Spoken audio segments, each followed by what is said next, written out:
Hello everyone, good morning. तो just last class में हम पॉलीमराइजेशन की मैकेनिज्म देख रहे थे। फ्री रेडिकल हम देख चुके, आयनिक चल रही थी और आयनिक में कैटायनिक स्टार्ट की थी हमने, उसी को कंटिन्यू करते हैं। कैटायनिक मैकेनिज्म हमने ये कहा था कि जो कैटायनिक मैकेनिज्म है वो एसिड की प्रेजेंस में प्रोसीड होती है। और कैटायनिक मैकेनिज्म को कैटायनिक क्यों बोलते हैं? क्योंकि इसमें एज इंटरमीडिएट कार्बोकेटाइन बनता है। इंटरमीडिएट, इंटरमीडिएट है ना।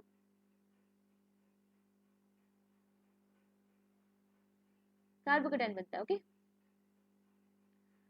तो देखते हैं इसकी मैकेनिज्म।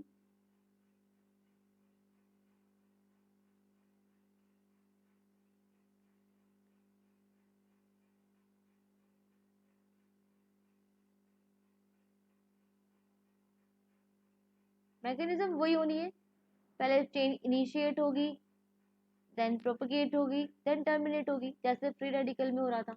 बस यहाँ पर इंटरमीडिएट क्या बनने वाला है? कार्बोकेटाइन। ओके, तो वो कैसे बनेगा उसकी बात करते हैं।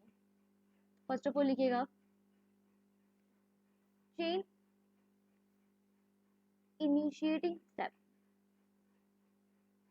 या चेन इनिशिएशन स्टेप।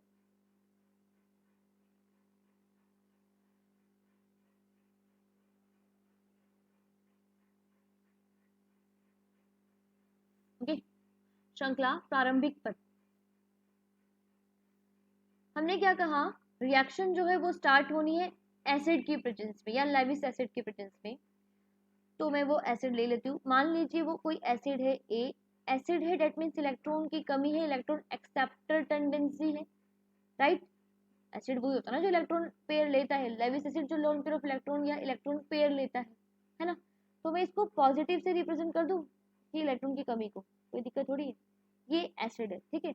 इसकी प्रेजेंस में रिएक्शन होनी है। मोनोमर यूनिट ले लेते हैं। मोनोमर यूनिट कैसी होगी? अनसैचुरेटेड ही होगी ना, क्योंकि एडिशनल पॉलीमराइजेशन की बात कर रहे हैं और ये कोई एक्स ग्रुप है। ओके, अच्छा, एक चीज ध्यान रखिएगा, ये जो कैटायनिक एडिशनल पॉलीमराइजेशन है ये तो ठीक है एसिड की प्रेजेंस में होती है। दूसरी ये बात भी ध्यान रखनी है कि उसकी उसमें जो काम में आने वाली मोनोमर यूनिट है या उस रिएक्शन, वो उस मैकेनिज्म से जो भी मोनोमर यूनिट पॉलीमराइज होगी, उस मोनोमर यूनिट का फ्रेगमेंट कुछ ऐसा होना चाहिए जिसमें डबल बॉन्डेड कार्बन से जुड़ा जो ग्रुप है वो डबल बॉन्ड के साथ कॉन्जुगेशन में हो, डोनेटिंग टेंडेंसी में, कॉन्जुगेशन में। कहने का मतलब ये है यहाँ पर कोई लोन पेयर ऑफ इलेक्ट्रॉन हो तो रिएक्शन बिल्कुल सही वे में होगी, ठीक है। फॉर एग्जाम्पल यहाँ कोई हैलाइड हुआ तो वी नोटेड हैलाइड के पास तीन तीन लोन पेयर ऑफ इलेक्ट्रॉन होते हैं, ठीक है। Lone pair of electron pi bond के साथ एग्जैक्टली कॉन्जुगेशन में होंगे ना, तो डीलोकलाइजेशन होगा। दैट मीन्स ओवरऑल जब ये स्पीशीज एसिड के कांटेक्ट में आएगी तो क्या होगा? तो ये पाई बॉन्ड इधर ही रोटेट होगा ना, इसको इलेक्ट्रॉन चाहिए तो इलेक्ट्रॉन कहाँ से मिलेंगे इसको? ये पाई बॉन्ड इधर रोटेट होगा। ये बात आपको अच्छे से समझ में आई ना कि क्यों इधर रोटेट हो रहा है? क्योंकि यहाँ जो ग्रुप है वो इलेक्ट्रॉन को पुश कर रहा है इधर की तरफ। ओके, इलेक्ट्रॉन इधर पुश कर रहा है, क्यों? क्योंकि उसके lone pair of electron pi bond के साथ कॉन्जुगेशन में है, तो ओवरऑल पाई बॉन्ड इधर शिफ्ट होने वाला है। इधर शिफ्ट होते ही यहाँ पर क्या क्रिएट हो जाएगा? नेगेटिव, और नेगेटिव पॉजिटिव बॉन्ड फॉर्मेशन, यानी जो एसिड था उसको इलेक्ट्रॉन मिल गए। ओके, ऐसा होते ही क्या बन जाने वाला है? ए सी एस टू के बीच में बॉन्ड बन गया, देन ये कन्वर्ट हो गया सिग्मा बॉन्ड में, सी एच और ये एक्स। ओके, आगे सुनना, ये बॉन्ड इधर शिफ्ट हुआ तो यहाँ पर पॉजिटिव क्रिएट हुआ ना पॉजिटिव क्रिएट, ठीक है। देख लीजिए, आप खुद ही देख लीजिए, बन गया इंटरमीडिएट कार्बोकेटाइन, बन गया ना, रिएक्शन स्टार्ट हुई अभी और कार्बोकेटाइन दिख गया। This is the carbocation as a intermediate in this mechanism. Intermediate carbocation, intermediate, okay.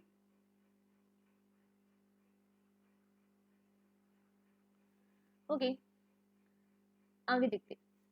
तो ये फिलहाल ये चेन तो इनिशिएट हो गई है, जैसे ही कार्बोकेटाइन बना इंटरमीडिएट, बस अब ये जैसे जैसे फर्दर मोनोमर यूनिट के कांटेक्ट में आता जाएगा, उसका इसी तरीके से हेटेरोलाइटिक क्लीवेज, कैसा क्लीवेज हो रहा है यहाँ पे, विषमांश विखंडन, है ना, हेटेरोलाइटिक क्लीवेज होता जाएगा और ये कैटाइन उससे इलेक्ट्रॉन इस तरीके से लेता जाएगा और further carbocation as a intermediate बनता जाएगा और that step will be known as chain propagating step, right?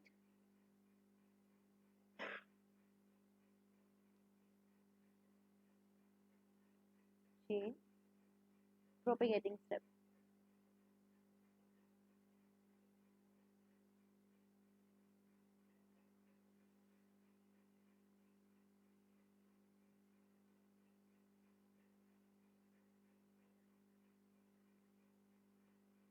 Okay, वही वाली प्रोसेस सेम जैसे रेडिकल में हुई थी, बिल्कुल सिंपल सी। तो एक मैकेनिज्म आपको याद हो जाए तो बस थोड़ी सी बात और ध्यान में रखनी है बाकी दो को याद रखने के लिए, यही कि किसकी प्रेजेंस में होनी है रिएक्शन और जो मोनोमर फ्रेगमेंट है वो कैसा होना चाहिए और आप आराम से इसको प्रोसीड कर पाएंगे। ये लो further monomer unit CH2 double bond CHX, ठीक है। फिर से वही हेटेरोलाइटिक क्लीवेज और हेटेरोलाइटिक क्लीवेज का पैटर्न यही रहने वाले, इलेक्ट्रॉन इधर शिफ्ट होंगे, मैंने कहा था क्यों, क्योंकि यहाँ पर जो ग्रुप है वो इसके साथ कॉन्जुगेशन में प्लस आर इफेक्ट शो कर रहा है एक्चुअल में, ठीक है।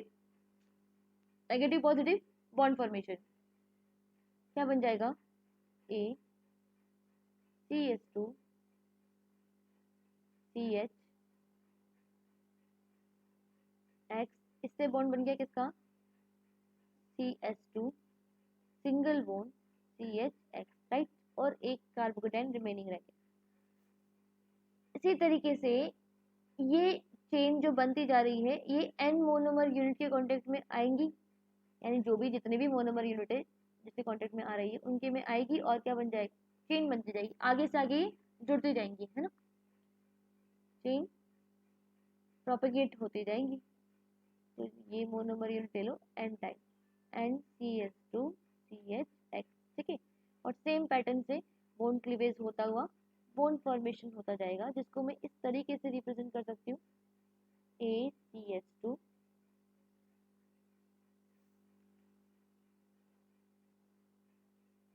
CHX CH2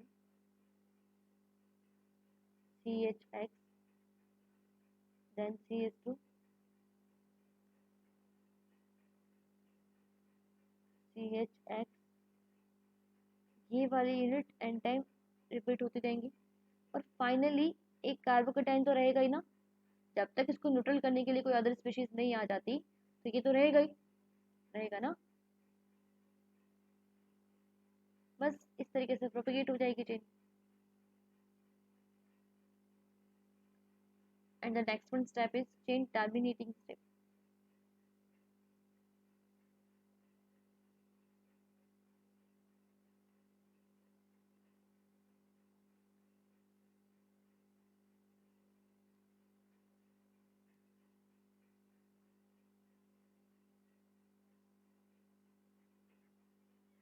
चेन श्रृंखला समापन पर देखो, ये जो आयनिक पॉलीमराइजेशन है इनकी श्रृंखला समापन भी बहुत टाइप से हो सकता है, मैं आपको बिल्कुल सिंपल वाला बता देती हूँ, बहुत टाइप से हो सकता है, ठीक है, दो तीन टाइप है इसके टर्मिनेटिंग के। ओके, तो हमारी जो चेन बनी थी वो कुछ ये थी, ACH2 CHX CH2 CHX CH2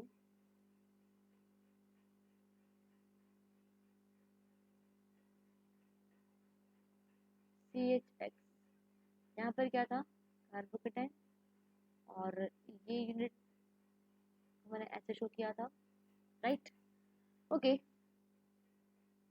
तो सबसे सिंपल सी चीज है कि इस प्लस को न्यूट्रल करना है, ठीक है, और प्लस न्यूट्रल एक कंडीशन में हो सकता है कि जस्ट इसके पास वाला हाइड्रोजन, कार्बन पे प्रेजेंट जो हाइड्रोजन है वो अपने बॉन्ड के इलेक्ट्रॉन इसको देकर चला जाए तो वो न्यूट्रल हो जाएगा, ये पॉजिटिव न्यूट्रल, इसको तो इलेक्ट्रॉन चाहिए ना, इलेक्ट्रॉन चाहिए तो ऑब्वियसली इसके पास वाले कार्बन पर प्रेजेंट हाइड्रोजन एसिडिक हो गया ना एसिडिक, हम ऐसे ही तो बात करते हैं, जैसे कार्बोनाइल है, इसके पास से प्रेजेंट कार्बन, इससे प्रेजेंट हाइड्रोजन, अल्फा कार्बन पर प्रेजेंट हाइड्रोजन एसिडिक होता है। एसिडिक क्यों? क्योंकि यहाँ से इलेक्ट्रॉन एब्स्ट्रैक्ट किए जा रहे, खींचे जा रहे, इसके पास पार्शियल पॉजिटिव है इसीलिए। तो यहाँ तो पूरा ही पॉजिटिव है, पूरा पॉजिटिव है, तो इसके जो अल्फा कार्बन पर प्रेजेंट हाइड्रोजन होगा वो एसिडिक होगा। ओके, तो वो अगर निकल जाए इसको न्यूट्रल, तो ये न्यूट्रल हो जाएगा। वो कैसे निकल सकता है वो काम की बात है, ठीक है ना। सबसे सिंपलेस्ट इसका मेथड यही है कि आप क्या करो, थोड़ा सा बेस डाल दो मीडियम में, क्या कर दो, थोड़ा सा बेस डाल दीजिए। एसिडिक मीडियम में रिएक्शन हो रही थी ना, बेस डाल दीजिए, तो बेस क्या करेगा, एसिडिक हाइड्रोजन को ले लेगा, और एसिडिक हाइड्रोजन को लेते ही क्या बन जाएगा, न्यूट्रल हो जाएगा ये, राइट। तो मैं लिखती हूँ, तो बेस या तो बेस डाल दो, या सॉल्वेंट भी एज अ बेस बिहेव कर सकता है, तो मैं सॉल्वेंट लिख दूं यहाँ पे, कोई भी सॉल्वेंट है, ठीक है, जो एसिडिक हाइड्रोजन एब्स्ट्रैक्टर है। ओके, एसिडिक हाइड्रोजन को ले लेगा, तो मैं इसको ऐसे दिखा दूं, एक मिनट,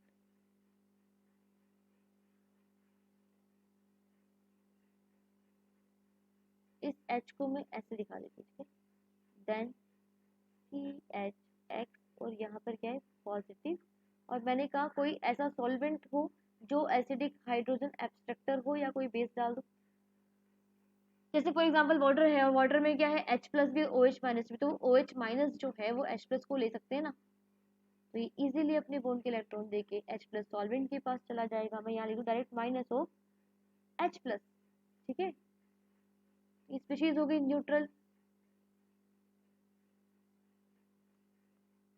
ओहो,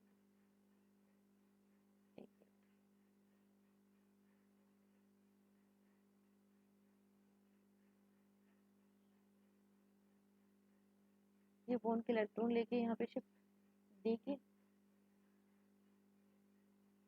सॉल्वेंट ने काम किया एसिडिक हाइड्रोजन को लेने का, और minus of H plus. Okay, then क्या बन गया, A CH2 CH X CH2 CHX CH double bond, double bond में कन्वर्ट हो गया ना सिंगल बॉन्ड, ये इलेक्ट्रॉन यहाँ शिफ्ट हुआ है, तो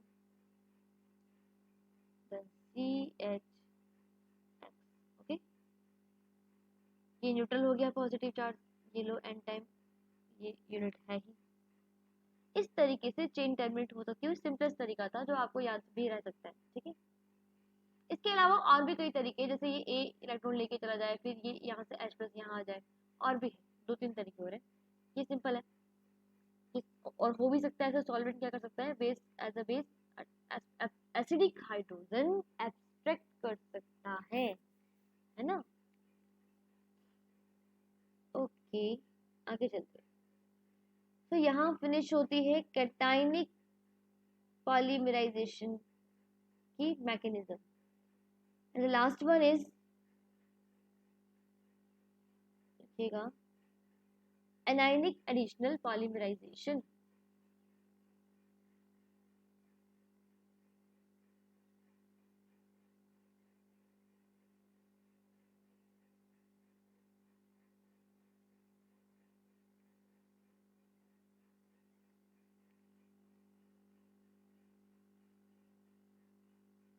anionic additional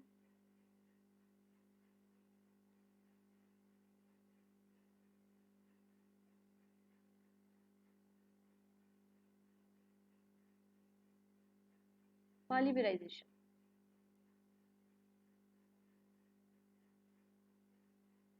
okay, anionic additional polymerisation. जिस तरीके से हमने देखा कि कैटाइनिक जो है वो एसिडिक मीडियम में हो रही थी, अगर एसिडिक मीडियम है तो रिएक्शन उस तरीके से स्टार्ट हो जाएगी, कैटाइन इंटरमीडिएट बन जाएगा। वैसे ही एनायनिक जो है इसके लिए भी इनिशिएटर चाहिए, and that is the base. Okay, तो फर्स्ट ऑफ ऑल लिखिएगा कि बेस के प्रेजेंस में ये मैकेनिज्म प्रोसीड होती है। Anionic polymerisation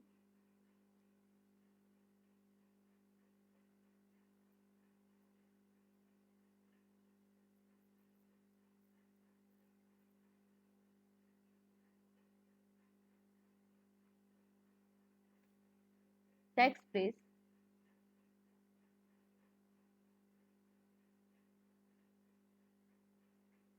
anionic polymerization takes place in the presence of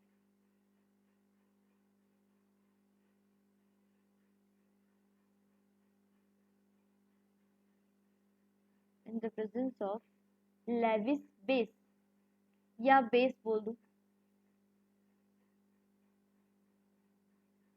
like base कौन कौन से हो सकते हैं? एन ब्यूटाइल लिथियम,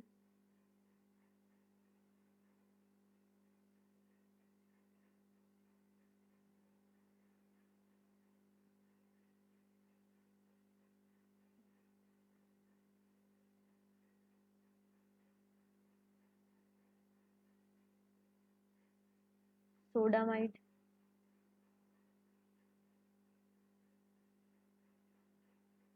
जैसे आप नॉर्गेनिक में एसिड बेस यूनिट पढ़ रहे हो ना, नहीं पढ़कर आए हो सेकेंड ईयर में, है ना। सोडामाइड, सोडामाइड NaNH2 है ना,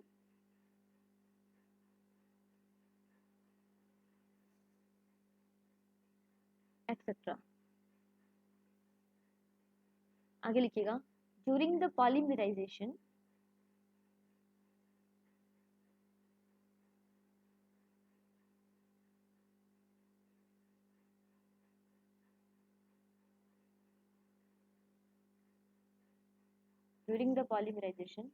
intermediate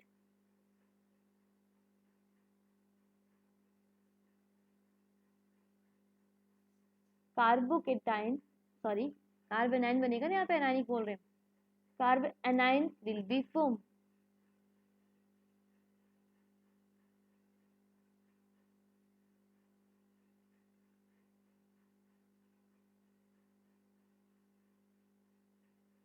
okay, Hindi medium student लिख लेंगे कि ऋणायनिक बहुलकीकरण क्षार जैसे एन ब्यूटाइल लिथियम, एन यानी नॉर्मल है ये ना, कैपिटल एन मत लिख देना वरना नाइट्रोजन हो जाएगा, ध्यान रखना ये स्मॉल एन ही लिखा करते। अगर आपने भूल से भी कैपिटल एन लिख दिया ना तो वो कैपिटल एन मतलब एमीन हो जाएगा, वो नाइट्रोजन हो जाएगा वो, ठीक है। ओके, फिर से बोलती हूँ, ऋणायनिक बहुलकीकरण क्षार जैसे एन ब्यूटाइल लिथियम, सोडामाइड आदि की उपस्थिति में होता है, ठीक है। बहुलकीकरण के दौरान कार्ब एनायन, कार्ब ऋणायन मध्यवर्ती के रूप में बनता है। ओके, तो मैकेनिज्म वही 3 स्टेप में होनी है। पहले चेन इनिशिएट होगी, फिर प्रोपेगेट होगी, देन टर्मिनेट हो जाएगी, है ना। तो फर्स्ट स्टेप लिखिएगा, चेन इनिशिएटिंग स्टेप। देखो एक आप अच्छे से पढ़ लो ना, बाकी को रीड भी कर लो, आपको याद है, बिल्कुल सिंपल से सारी की सारी सेम एकदम। चेन इनिशिएटिंग स्टेप,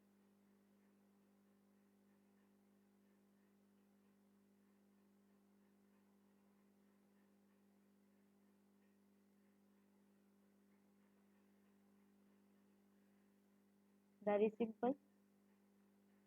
होना क्या, अब बेस आएगा मोनोमर यूनिट के कांटेक्ट में, है ना। तो ये लो, मैंने कोई बेस ले लिया,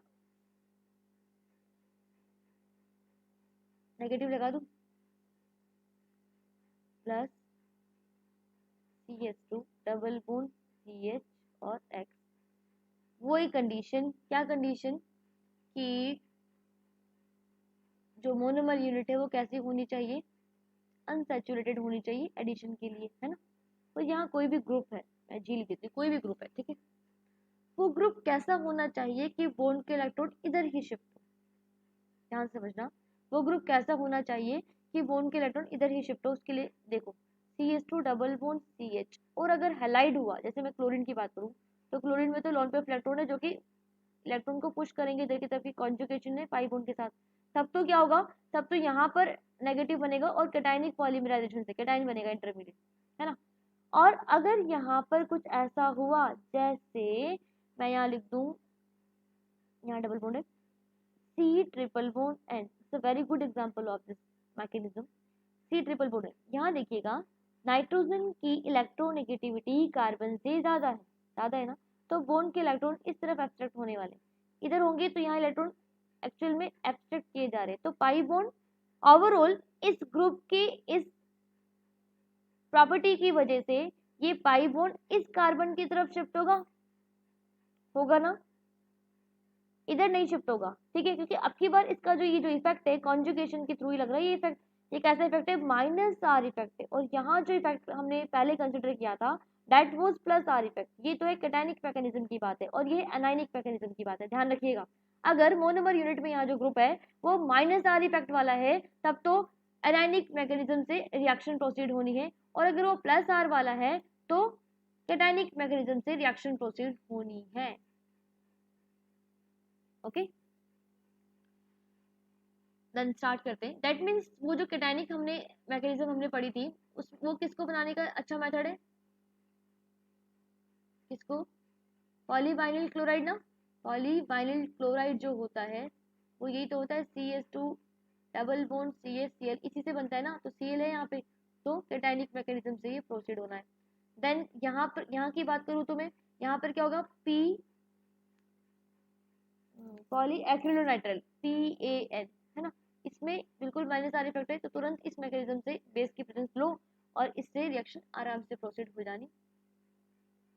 चलो जी, फाइनली हम मैकेनिज्म देखते हैं।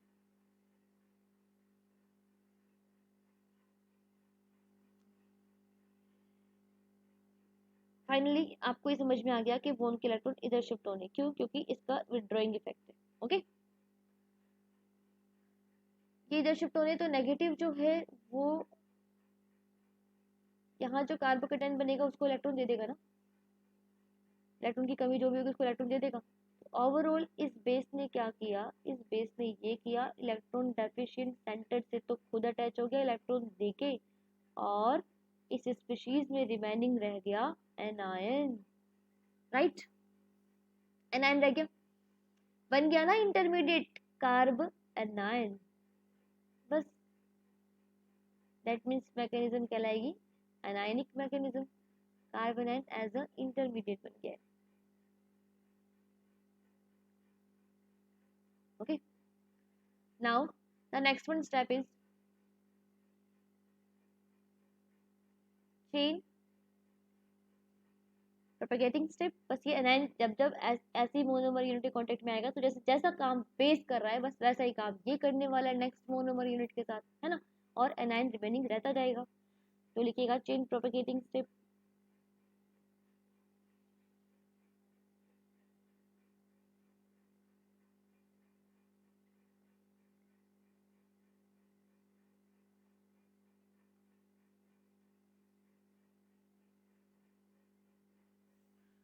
Okay,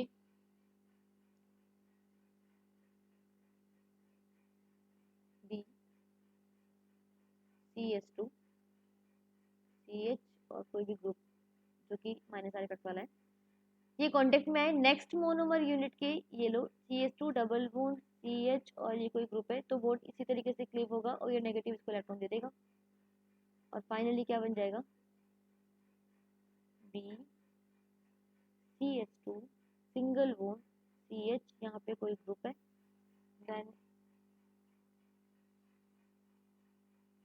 CH2 single bond CH, यहाँ पे ग्रुप है, और उस पर कौन आ गया, नेगेटिव आ गया, right.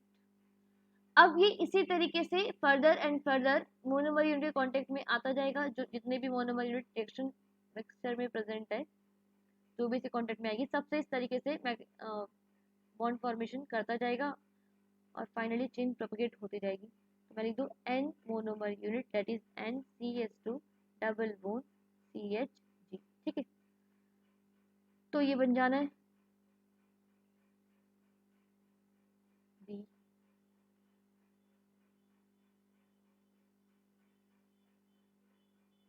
CH2 CH G CH2 CH G CH2 CH G। ये वाली यूनिट बार बार रिपीट होनी है और नेगेटिव लास्ट में रिमेनिंग रहना ही रहना है, आपको पता ही, क्योंकि प्रोपेगेट हो रही चेन, इसको भी टर्मिनेट करने के लिए, न्यूट्रल करने के लिए कोई आया नहीं है। Okay, now the next one step, chain terminating step.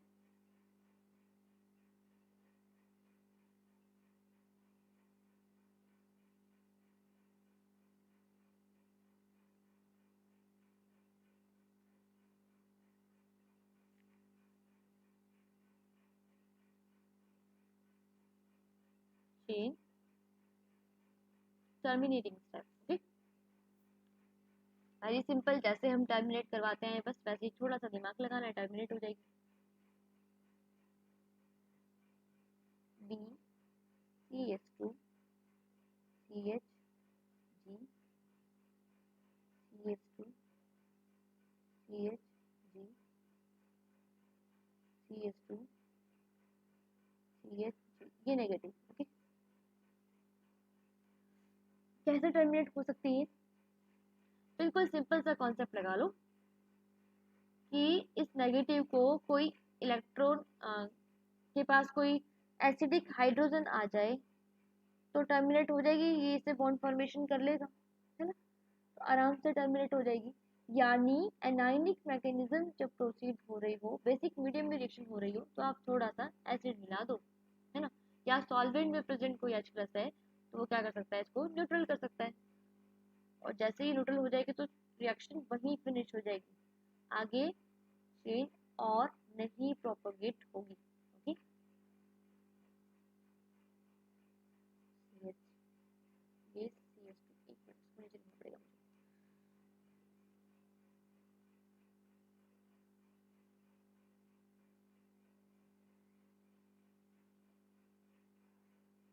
यहाँ लिख देती हूँ ना, कोई भी H+ या मैं HS ले लूँ, H+ ले लूँ, सॉल्वेंट है कोई, S से सॉल्वेंट है यहाँ पे ना, सॉल्वेंट है, उस पर कोई एसिडिक हाइड्रोजन है, आप मान लीजिए H+ आ रहा है जो सॉल्वेंट से आ रहा है, वरना आप उस S को सल्फर मान लेंगे ना, सीधे मैंने मिटा दिया। B CH2 CH G CH2 CH G CH2, क्या हो जाएगा यहाँ पे, CH2 आ जाएगा, एक H+ आ गया मीडियम से। ओके, और ये N, ये बन गया पॉलीमर। फाइनली ये जो एनानिक मैकेनिज्म की चेन टर्मिनेटिंग स्टेप है, ये भी डिफरेंट टाइप से भी हो सकती है, जैसे B इलेक्ट्रॉन लेकर चला जाए तो ये नेगेटिव इधर शिफ्ट और यहाँ से H एनाइन नेगेटिव की फॉर्म में यहाँ शिफ्ट हो जाए, ऐसा भी हो सकता है। ठीक है, मैंने आपको सिंपलेस्ट वाली बताई है, याद रहेगी आपको ये वाली। ओके, तो यहाँ फिनिश होता है, एडिशनल पॉलीमराइजेशन की मैकेनिज्म कंप्लीट होती है। नेक्स्ट लेक्चर में हम कंडेंसेशनल पॉलीमराइजेशन को डिस्कस करेंगे, कुछ एग्जांपल्स देखेंगे उनके। तो फाइनली हम इंग्लिश मीडियम के पैरेलल आ चुके हैं, आई थिंक नेक्स्ट लेक्चर उनके लिए भी हेल्पफुल रहेगा। Okay, thank you.